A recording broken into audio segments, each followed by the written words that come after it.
শপিংয়ে যাওয়ার জন্য রেডি হচ্ছে। সামনে ঈদ, তাই কিছু কেনাকাটা করতে হবে। এমন সময় আম্মু বলে, আজকে একটু তাড়াতাড়ি আসিস। কেন? তোকে নিয়ে তোর খালার বাসায় যাব। তোমার বোনের বাসায় তুমি যাও, আমি গিয়ে কি করব? বড় খালার বাসায় গেলে আমার বোনের লাগে, কারণ ওই বাসায় কথা বলার মতো কেউ নেই। আরে যাবো তো তোর জন্য, তোকে নিয়ে যাওয়ার জন্য বলেছে। আমার জন্য যাবে মানে? তোকে দেখে না অনেকদিন। ওকে যাব। তাহলে শপিং করে তাড়াতাড়ি। তারপর আমি শপিং করতে চলে আসলাম। আমার জন্য আর আম্মুর জন্য কিছু কেনাকাটা করে বাসায় আসলাম। আবার তাড়াতাড়ি ফ্রেশ হয়ে রেডি হ। আমি তাড়াতাড়ি ফ্রেশ হয়ে রেডি হয়ে নিলাম। আম্মু বলল, চল বাবা, এখন নড়া দেওয়া যাক। 1 ঘন্টা পর খালার বাসায় এসে পৌঁছালাম। খালা বলল, আরে বাবা মেহেদি, আসলে তাহলে আমাদের বাসায়? কতদিন হলো তোমাকে দেখি না, অনেক শুকিয়ে গেছ। আমি বললাম, অসুস্থ ছিলাম যে, এর জন্য শুকিয়ে গেছি। মনে মনে বলি, আমি মোটা ছিলাম কবে যে শুকাবো। আম্মু বলল, ভেতরে যেতে বলবা না? বাইরে আর কত দাঁড়িয়ে থাকবো? আসো, ভেতরে আসো, বিশ্রাম নাও তোমরা। আমি তোমাদের জন্য নাস্তা নিয়ে আসছি। নাস্তা শেষ করে আমি একটু ঘুরতে বের হলাম। আর খালার বাসার কাছে সুন্দর একটা জাদুঘর আছে, এটা আমার পছন্দের। জাদুঘরের ভিতরে প্রবেশ করার পর আমি পাশের কক্ষে কয়েকজন মেয়ের কণ্ঠ শুনতে পাই। তারপর আড়াল থেকে লুকিয়ে দেখি সুন্দরী একটা মেয়ে হাসছে, চুলগুলো বাতাসে উঠছে। মেয়েটার ঠোঁটের নিচে একটা তিলও আছে। অপরূপ সুন্দরী মেয়ে, নীল শাড়িতে একদম পরীর মতো লাগছে। প্রথম দেখে পাগল হয়ে গেলাম। ইচ্ছে করছে এখনই গিয়ে বলে দিই, আমি তোমাকে ভালোবাসি পড়ি। হঠাৎ করে কে যেন আলিফা বলে ডাক দিল। তার পরপরই মেয়েটা হাওয়া হয়ে গেল। চারদিকে অনেক খুঁজে পেলাম না। তোর পরিচয়টাও হলো না, মনটা ডিবিশে খারাপ হয়ে গেল। তারপর আমি আবার ফিরে আসলাম খালার বাসায়। আম্মু বলল, কিরে মেহেদি, তুই কোথায় ছিলে? ও, আপনাদের তো আমার পরিচয় দেওয়া হয়নি। আমার নাম মাসুদুর রহমান মেহেদি। আমি মেরিন ইঞ্জিনিয়ারিংয়ে পড়ছি, ফাইনাল ইয়ার। যে আম্মু, আমি একটু কাপাসহাটিয়া মুক্তি সংগ্রাম জাদুঘরে ঘুরতে গিয়েছিলাম। খালা বলল, ভালো করেছো, ঘুরলে তোমার মনটা ভালো থাকবে, আর ওই জাদুঘর অনেক সুন্দর। আম্মু বলল, আমাকে সাথে নিয়ে যেতে পারিস নাই? আমি একটু ঘুরে আসতাম। আমি বললাম, তুমি যে যাবে সেটা তো জানতাম না। মনে মনে ভাবছি তোমাকে নিয়ে গেলে হয়তো ওর দেখা পেতাম না আমি। খালা বলল, আচ্ছা তোমরা ডিনার করবে, আসো। খাওয়া দাওয়া শেষে আমি একটু টিভি দেখে ঘুমাতে গেলাম। আমার ঘুম আসছে না, চোখ বন্ধ করলে সে পরীর চেহারা ভেসে ওঠে। আমি যে পরীর প্রেমে পড়ে গেছি। আম্মু এসে বলল, এই মেহেদি, কয়টা বাজে? হ্যাঁ, এখন যে ঘুমাচ্ছিস সারের মতো? তাড়াতাড়ি উঠে ফ্রেশ হয়ে ব্রেকফাস্ট করতে আয়। আমি মনে মনে বললাম, এই রে, পরীকে নিয়ে ভাবতে ভাবতে যে কখন ঘুমিয়ে গেছে মনেই নাই। আচ্ছা আম্মু, তুমি যাও, আমি আসছি।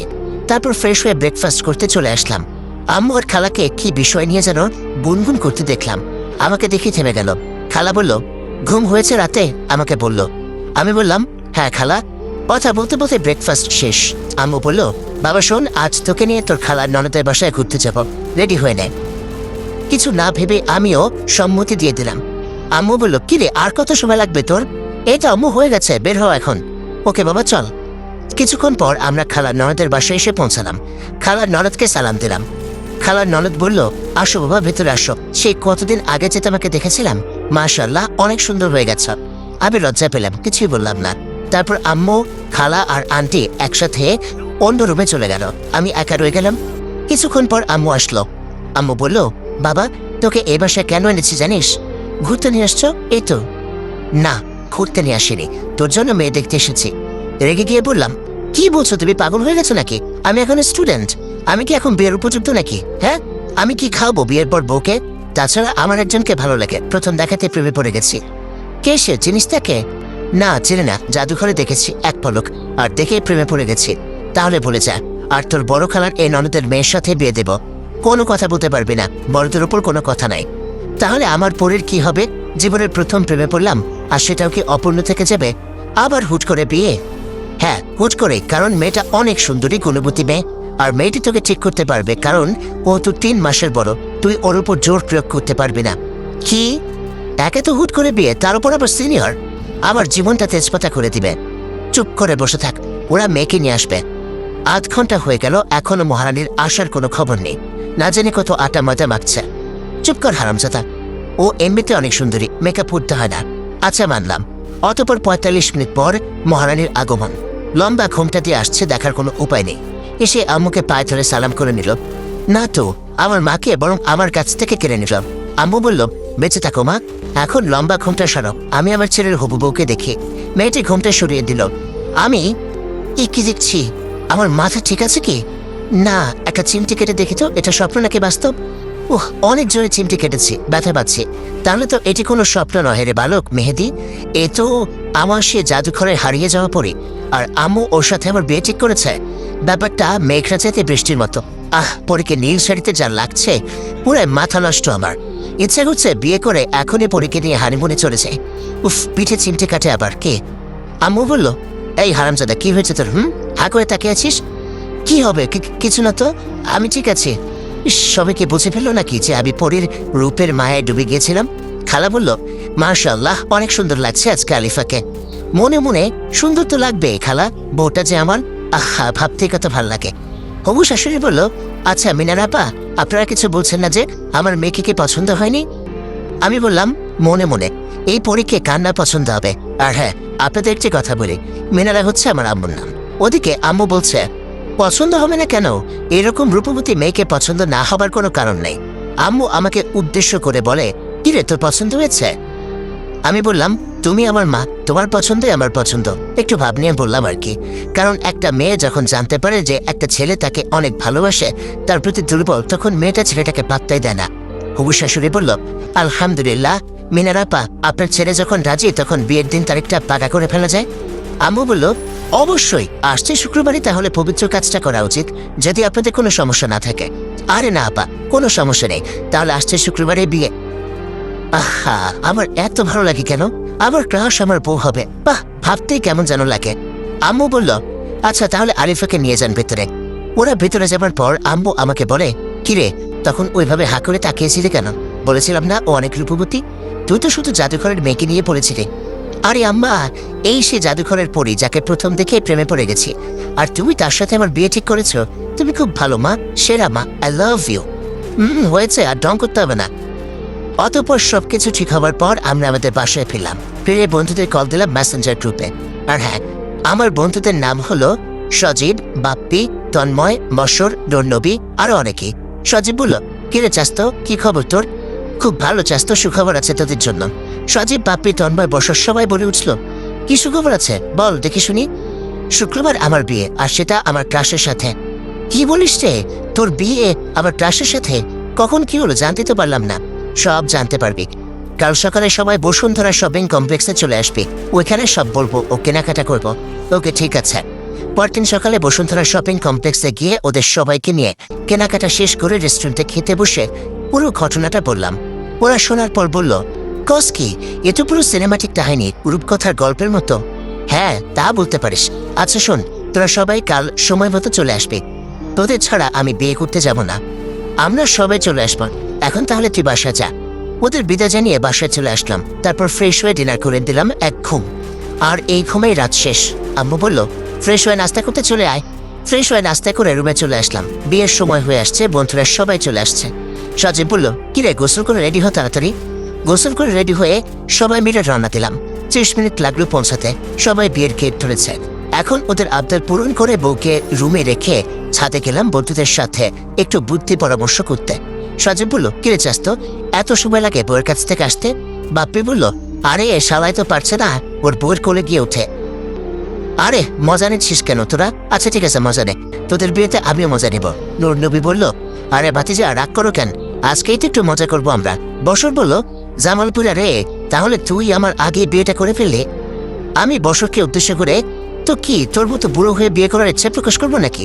তন্ময় বলল, তোরা নিজেদের মধ্যে ঝগড়া করিস না তো, আমাদের সবার উচিত মেয়েদিকে এখন শুভেচ্ছা জানিয়ে ওর বউয়ের কাছে পাঠানো। রানী বলল, ঠিক বলেছিস তুই। আমি বললাম, তোরা সবাই আমার জন্য দোয়া কর। ওইদিকে আম্মু ডাকছে, এই হারামজাদা, বউ একা বসে আছে, তুই তাড়াতাড়ি রুমে যা। এই রে, অনেক সময় হলো, এবার আসি, শুভ কাজটা সারতে হবে। যা, আর মনে করে বিড়ালটা মারতে বলিস না। আরে না কাকা, বিড়ালটাই আগে মারবো, তোরা দোয়া কর, আমি গেলাম। এই বলে আমি বাসর ঘরে ঢুকলাম। আমার বুকের হার্টবিট ফাস্ট হয়ে গেছে, আর পা চলছে না। বউ আমার লম্বা ঘোমটা টেনে বসে আছে। আহা কি সুন্দরী বউ আমার। রূপের মায়ায় আমি যে ঘায়েল হয়ে যাচ্ছি। রুমের লাইটটা অফ করে ক্যান্ডেল লাইট জ্বালিয়ে দিলাম। এ কি শুনছি, বাসরাতে বউ স্বামীর পাঁচ হয়ে সালাম করে, কিন্তু আলিফা যে করছে না। ওহো, ও যে আমার সিনিয়র, এই জন্য সালাম করতে আমি তো লজ্জা পাচ্ছে। ইস, আমার লজ্জাপতি বউটারে। না, আর দেরি করে লাভ নেই, এখন যাওয়া যাক বউয়ের কাছে। অবশেষে এক বুক সাহস নিয়ে বিড়াল মারার কথা মাথায় রেখে আস্তে আস্তে ওর কাছে গিয়ে বসলাম। যেমনই ঘোমটাটা সরাতে যাব, ঠিক তখনই আমার হাতটি এক ঝটকায় ছাড়িয়ে দিয়ে নিজেই ঘোমটা সরিয়ে ফেলল। আহ, কি অপরূপ সুন্দরী আমার বউ, যেন পরিদেশের রানী। চোখে কাজল, বাঁকা দাঁত, ঠোঁটের নিচে তেল, দীঘল কালো ক্ষণকেশ। উফ, একদম রূপকথার রাজকন্যা। ওদিকে ঘোমটা সরিয়ে ও বলছে, এতক্ষণ ঘোমটা দিয়ে বসে থেকে আমার অস্বস্তি বোধ হচ্ছে। আমি ওর হাতটি ধরতে যাব, তখনই ও আমাকে বলল, একদম ধরবি না আমাকে। কি বলছো এসব? স্বামী তার বউয়ের হাত ধরবে না তো কে ধরবে? আর তাছাড়া আমি তোমার স্বামী, তুমি আমাকে তুই করে বলছো কেন? কিসের স্বামী? কি স্বামী? ওর কথা শুনে হতভম্ব হয়ে গেলাম। কি বলো এসব? আমি তোমার স্বামী, আজই তো আমাদের বিয়ে হলো। সরি, আমি তোকে স্বামী মানতে পারবো না। তোমার মাথা কি ঠিক আছে নাকি পড়ে গেছে? হ্যাঁ, এসব কি বলছো? মজা করছো আমার সাথে? আলিফা বলল, আরে শোন, তোর মতো ছেলের সাথে আমার মজা করতে হবে নাকি? বুঝছি, তুমি আমাকে বোকা বানাচ্ছ। তোর মতো ছেলেকে বোকা বানানোর মতো এত সময় আমার কাছে নেই। আর আয়নাতে নিজের চেহারাটা কোনোদিন দেখেছিস? হ্যাঁ, একদম কেউ ভূত, খ্যাত, কাইল্লা, চামচিকা। কি আছে? হ্যাঁ, আমার স্বামী হবার মতো কোনো যোগ্যতাই তোর মাঝে নেই। ওর কথাগুলো শুনে স্তব্ধ হয়ে গেলাম। কোনো বউ কখনো তার নিজের স্বামীকে এভাবে আঘাত দিয়ে কথা বলে না। ওর কথা শুনে আজ অনেক খারাপ লাগছে, কেননা আমার জন্মদাত্রী মা আমাকে কখনো এভাবে বলা তো দূরে থাক, কালো অব্দি বলেনি। আচ্ছা, মানলাম আমি অসুন্দর কালো, এটা আমি নিজেই হয়েছি, এমন তো না। আমাকে ওই সৃষ্টিকর্তা ভালোবেসে বানিয়েছে, তাই না? অনেক খারাপ লাগছে, কান্না পাচ্ছে, তবু এক ফোঁটা জল বের হতে দিচ্ছে না। নিজেকে শক্ত করে ওকে বললাম, আচ্ছা আমি কালো, গেও, ভূত, খ্যাত, চামচিকা, এটাই কি তুমি দেখেছ? একটিবার আমার ভেতরের ভালোবাসা দেখবে না? তোর ভালোবাসার গুল্লি মারি আমি, তুই আমাকে আপনি করে বলবি। আচ্ছা বলবো। আপনি জানেন, আমি না আপনাকে প্রথম দেখাতে ভালোবেসে ফেলেছি। সেদিন জাদুঘরে দেখার পর থেকে আমি আপনার জন্য পাগল। দয়া করে আপনি আমার ভালোবাসাটা বোঝার চেষ্টা করুন। আমি আপনার জন্য আমাকে চেঞ্জ করে ফেলবো, তবুও আপনি আমাকে কষ্ট দিয়েন না। জীবনের প্রথম কাউকে এতটা ভালোবেসেছি আমি। আপনি আর আমাকে আঘাত করে কথা বলবেন না। আমার ভালোবাসাটা মেনে নেন আপনি। আপনি যা বলবেন আমি তাই করব। আমি আমার লাইফটা স্যাক্রিফাইস করে দেব দরকার লাগলে, তবু আপনি আমাকে স্বামীর অধিকার থেকে বঞ্চিত করবেন না। আলিফা বলল, সরি, আমি তো তোকে মানতে পারবো না। কারণ হচ্ছে আমার একজনকে ভালোবাসি। আমাদের 3 বছরের সম্পর্ক, আর ও ডাক্তার, তোর মতো সামান্য মেরিন ইঞ্জিনিয়ারিং পড়ুয়া ছাত্র না, তাও আবার আমার জুনিয়র তুই। তোরে আমি মানতে পারবো না। ওর সম্পর্কের কথা শুনে আর নিজেকে ঠিক রাখতে পারলাম না। চোখের কোণে পানি বেয়ে পড়ছে। চোখ মুছে কান্না জড়িত কণ্ঠকে বললাম, আচ্ছা আপনার সম্পর্ক আছে, তাহলে এই কথা আরে কেন বলেননি? আমি কি দোষ করেছিলাম? কেন আমার জীবনটা শেষ করে দিলেন? আমারও তো 8-10টা ছেলের মতো বিয়ে করে বউকে নিয়ে সুখের সংসার করার স্বপ্ন ছিল। কেন আপনি আমার সাথে এমন করলেন? আলিফা বলল, আমার কোনো দোষ নেই। আমি কেন তোর মতো ছেলেকে স্বেচ্ছায় বিয়ে করতে যাব? আমার মা আমাকে বলেছে বিয়ে করতে, আর মা ডাক্তারকে মানবে না, তাই আমাকে এত তাড়াতাড়ি হুট করে তোর সাথে বিয়ে বসতে বাধ্য করেছে। আচ্ছা বুঝলাম, এখন তাহলে আমার কি হবে? আমি কোন স্বপ্ন নিয়ে বাঁচব? তোর কি হবে সেটা তো আমি জানি না, তুই সেটা জানবি। কি করবি? পারলে একটা রিলেশন করে বিয়ে করে নিস। আর হ্যাঁ, তুই কখনো আমার কাছে স্বামীর অধিকার চাইবি না, আমার কাছেও আসবি না। আমাকে কি মনে হয় আপনার? হ্যাঁ, ভালোবাসা এতই সস্তা যে আজকে আপনাকে ভুলে গিয়ে কালকে অন্যজনের সাথে রিলেশন করে বিয়ে করে ফেলবো? আমি আপনাকে ভালোবাসতাম, ভালোবাসি, আর ভবিষ্যতেও বাসবো, কিন্তু কখনো আপনার কাছে ভালোবাসা চাইবো না, কথাটি বলে দিলাম। আর এটাও শুনেন, আপনি নিজে একদিন আমার কাছে আসবেন, ভালোবাসা ভিক্ষা চাইবেন, কিন্তু আমি সেদিন পাথর হয়ে যাব। ফিরিয়ে দেব আপনাকে, কিন্তু ভালোবাসবো ঠিকই আপনাকে। একা জীবনটা কাটিয়ে দেব, তবুও ভালোবাসা চাইবো না। আর বললেন না, আপনার কাছে যেন স্বামীর অধিকার নিয়ে না যায়। আরে শুনেন, আমি আপনাকে কোনোদিন টাচও করবো না। আর যাকে ভালোবাসেন তাকে নিয়ে সুখী হবেন। ডিভোর্স দিয়ে দিব আপনাকে, চাইতেও হবে না। ডাক্তারের ভালোবাসা সত্যি হলে আপনি আমার বউ হবার আগেই ডাক্তার আপনাকে বিয়ে করে নিতে পারত। আপনি একদিন বুঝবেন আর কাঁদবেন, যেমন আমি আজ কাঁদছি। আলিফা বলল, আচ্ছা আর ফালতু বকিস না তো। তুই বসে বসে স্বপ্ন দেখ এই দিনের আশায়। আর ডিভোর্স তুই কি দিবি? হ্যাঁ, আমি নিজে তোকে ডিভোর্সের জন্য বলতাম। তোকে আমার একদমই সহ্য হয় না। এখন ঘুমাবো, একটু শান্তিতে ঘুমাতে। তুই আবার কোনো সুযোগ নিতে আসবি না। আমাকে টাচ করলে তোর আম্মুকে তোর নামে মিথ্যা অপবাদ দেব। ওকে যান, আপনি ঘুমান, আর আপনি নিশ্চিন্তে থাকেন, আপনাকে একটা পুরের ঢোকাও দেওয়া হবে না। আমি কিভাবে ঘুমাবো যদি তুই আমার সাথে একই খাটে ঘুমাতে চাস? আপনার সাথে আমি ঘুমাবো, পাগল হইনি আমি, বুঝেছেন? আপনি খাটে ঘুমান, আমি সোফায় ঘুমাবো, নিচের ডাইনিং রুমে। না, নিচে ডাইনিং রুমে না, তাহলে সবাই সন্দেহ করতে পারে। আজব, তাহলে আমি কোথায় ঘুমাবো? তুই এই রুমে বালিশ নিয়ে ফ্লোরে ঘুমাবি। আচ্ছা, আপনি ঘুমান নির্ভয়। ওকে, তুইও ঘুমা। শুভরাত্রি। শুভরাত্রি বলেই উনি ঘুমিয়ে গেল। কচু রাত্রি আমার। সবাই বিয়ের প্রথম রাতে বউয়ের ভালোবাসা উপভোগ করে, আর আমার কিনা ডিভোর্সের কথা শুনতে হয়। কত স্বপ্ন ছিল এই বাসর রাতকে নিয়ে, আর হয়ে গেল কি? এটাই আমার কপাল। এসব ভাবতে ভাবতে ওর ঘুমান্ত রূপের দিকে নজর লাগলো আমার। আর তারপরে আরিফার ঘুমন্ত মুখখানির দিকে চোখ পড়তে আমি আবার ক্রাশ খেয়েছি। একটা মেয়ে এত সুন্দরী কিভাবে হয়? এত সুন্দর একটি মেয়ের মনটা এত কুৎসিত কেন? আমাকে একটুও বোঝে না। আমি যে ওকে অনেক বেশি ভালোবাসি, কি করে ওকে ভুলবো? ভুলতে যে হবেই। ওর মুখের উপর চুলগুলি চলে এসেছে, সরিয়ে দিব কি করে? আমি যে কথা দিয়েছি ওকে কখনো টাচও করবো না। এসব ভাবতে ভাবতে কখন যে ঘুমিয়ে পড়েছি আর কখন রাতের অন্ধকার কেটে গিয়ে দিনের আলো ফুটে উঠেছে নিজেও জানে না। আম্মুর ডাকে ঘুম ভাঙে। আম্মু বলল, বোমা, ও বোমা, সকাল হয়েছে, এবার ঘুম থেকে উঠে ফ্রেশ হয়ে মেয়েদিকে সাথে করে নিয়ে নাস্তা করতে আসো। আলিফা বলল, মা আপনি যান, আমরা ফ্রেশ হয়ে আসছি। আমি বললাম, মায়ের সাথে কি সুন্দর করে কথা বললো, আর আমার সাথে কুত্তার মতো ব্যবহার করে। মনে মনে বললাম। আলিফা বলল, ওই গেও ভূত, নুন থেকে উঠে ফ্রেশ হয়ে নাস্তা করতে চল। জি উঠেছি। তারপর ফ্রেশ হয়ে দুজন একসাথে বের হবার আগে ওকে বললাম, শোনেন, আপনার আর আমার মাঝে কি চলছে এবং কি হতে যাচ্ছে সেটা শুধু আমরাই জানি, আর কেউ যেন না জানতে পারে। আম্মুর সামনে এমনভাবে আমার সাথে কথা বলবেন যাতে আম্মু না বুঝতে পারে আমাদের মাঝে কি চলছে। আচ্ছা ঠিক আছে, চল। ওকে চলেন। ডাইনিং রুমে চলে এসেছি। আম্মু বলল, মাশাআল্লাহ, বৌমাকে অনেক সুন্দর লাগছে। আসো মা, আসো, আমার সাথে বসো। বাহ, কি সুন্দর কথা, এখনই আমার মা আমাকে ভুলে গেছে। নকল বৌমাকে নিয়ে আছে, আবার আদর করে সাথে বসানো হচ্ছে। আমি এখন পর হয়ে গেছি, মনে মনে বললাম। আম্মু বলল, কিরে মেয়েদি, তুই কিছু বলছিস না কেন? চুপ করে আছিস কেন? কি বলবো, বলার মানুষ তো এসেই গেছে, এখন আমি না বললেও হবে। ক্ষুধা লেগেছে অনেক, খেতে দাও। তারপর খাওয়া দাওয়া শেষ করে যখন উঠবো তখন আম্মু বলছে, শোনো, আমি চাইছি তোমরা এই মাসের 15 তারিখে হানিমুনে চলে যাও। 1 মাস ঘুরে আসো দুজন একসাথে, তাহলে তোমাদের অনেক ভালো লাগবে। আমি বললাম, না মা, এখন এসব হানিমুনের দরকার নেই। বিয়েটা যেখানে মিথ্যা হয়ে গেছে, ডিভোর্স হয়ে যাবে, সেখানে হানিমুনের দরকার নেই। কথাটি আসতে বললাম। আম্মু বলল, দরকার নেই মানে কি? হ্যাঁ, তুই কি পাগল হয়ে গিয়েছিস? বিয়ের পর হানিমুন হবে না তা তো মেনে নেওয়া যায় না। হানিমুন হবে, আমি যা বলছি তার বাইরে একটি কথা বলবি না তুই। আলিফা বলল, হ্যাঁ মা, আপনি ঠিক বলেছেন, আমরা হানিমুনে যাব, আপনি যাবার ব্যবস্থা করেন। মনে মনে বললাম আমি, এই মেয়েটি কি পাগল হয়ে গেছে? নিজে বিয়ে মানছে না, আবার নিজে এখন বলছে হানিমুনে যাবার ব্যবস্থা করতে। লজ্জা বলতে নাই মেয়েটির। আম্মু বলল, হ্যাঁ বৌমা, সব ব্যবস্থা হয়ে গেছে। আগামী 15 তারিখে তোমাদের ফ্লাইট, আর তোমরা যাচ্ছ লন্ডনে। আমি বললাম, আচ্ছা ঠিক আছে। তারপর রুমে চলে আসলাম। রুমে এসে ওকে বললাম, আপনি কি পাগল? নিজে বিয়েটা মানছেন না, আবার সে আপনি নিজ থেকে হানিমুনে যাওয়ার জন্য রাজি। আলিফা বলল, আরে গাথা, হানিমুনে গিয়ে তো আর আমি তোর সাথে ঘুরবো না, তুই তোর মতো থাকবি আর আমি আমার মতো ডাক্তারের সাথে ঘুরবো। মানে কি? হ্যাঁ, আপনি এখন আমার বউ, আর তাই আপনি এসব করতে পারবেন না। ডিভোর্সের পর যা মন চায় করবেন, আমার কোনো আপত্তি নেই। আচ্ছা ঠিক আছে, মানলাম তোর এই কথা, ধন্যবাদ, ওয়েলকাম। শোন, আমার কিছু কেনাকাটা করতে হবে, তুই আমার সাথে যাবি? আচ্ছা আপনি রেডি হন, এখনই বের হব। তারপর রেডি হয়ে সোজা তার জন্য মার্কেটে চলে গেলাম। আলিফা বলল, দেখ তো আমাকে কোন শাড়িতে মানাবে। আপনি নীল শাড়িটা নিতে পারেন, নীল শাড়িতে আপনাকে পরীর মতো লাগে। তারপর তার পছন্দ মতো প্রয়োজনীয় কেনাকাটা শেষ করে একটি রেস্টুরেন্টে গেলাম। ওকে বললাম, আপনি কি খাবেন অর্ডার দেন, আমি বিল দিয়ে দিচ্ছি। কেন, তুই কিছু খাবি না? আমার মনে এত রং নেই, আমি খাবো না, তাই আপনি খান। ওকে, তাহলে তুই কি করবি? এখন সেলুনে যাব চুলের ট্রিটমেন্ট করাতে। আচ্ছা যা তুই। আমি খাওয়া শেষ করে বাসায় চলে যাব। তারপর রেস্টুরেন্ট থেকে সোজা জেন্টস পার্লারে চলে আসলাম। পার্লারের বিউটিশিয়ানকে বললাম, আমার বউ আমাকে এভাবে অপমান করেছে, এখন আপনারা এমন কিছু করে দেন যাতে ও দেখে অবাক হয়ে যায়। বিউটিশিয়ান বলল, আরে ভাই, কোনো টেনশন নাই, আপনি বসেন, 1 ঘন্টার মধ্যে আপনাকে স্মার্ট লুক দিব। আপনার দাড়ি ও চুল দুইটাই ট্রিটমেন্ট করে আপনাকে হিরো বানিয়ে দেব। তার কথা শুনে আমি অনেক খুশি হয়ে গেলাম। তারপর সে শুরু করে দিল আমাকে আধুনিক স্মার্ট লুক দেওয়ার কাজ।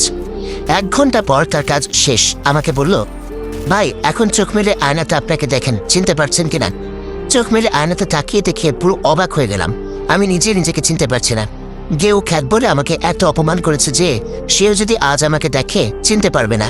আজ আমি আধুনিক যুগের আর 10টা স্মার্ট ছেলের মতো আমিও স্মার্ট, আর কেউ আমাকে আমার লুকের জন্য অপমান করে কটু কথা শোনাতে পারবে না।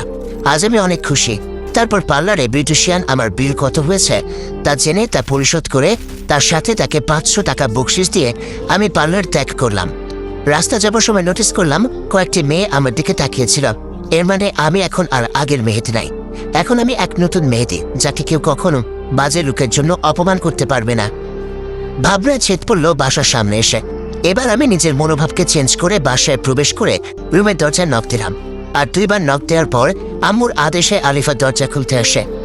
আলিফা দরজা খুলে অবাক দৃষ্টিতে আমার দিকে তাকিয়ে রইল। আসসালামু আলাইকুম গাইস, কেমন আছেন সবাই? আশা করি সকলে খুবই ভালো আছেন। তো পর্বটি কেমন লাগবে সেটি অবশ্যই কমেন্ট করে জানাবেন। আর পরবর্তী পর্ব পেতে হলে অবশ্যই বেশি বেশি করে লাইক এবং কমেন্ট করতে হবে, কারণ আপনাদের প্রতিটি লাইক এবং কমেন্ট আমাকে পরবর্তী ভিডিও বানাতে উৎসাহিত করে। আর প্রিয় ভালোবাসার মানুষেরা, আপনারা চাইলেই কিন্তু গল্পটি শেয়ার করে আপনার কিছু প্রিয় মানুষকে শোনার সুযোগ করে দিতে পারেন। তো আজকের মতো এ পর্যন্তই। ভালো থাকবেন, সুস্থ থাকবেন। আল্লাহ হাফেজ গাইস।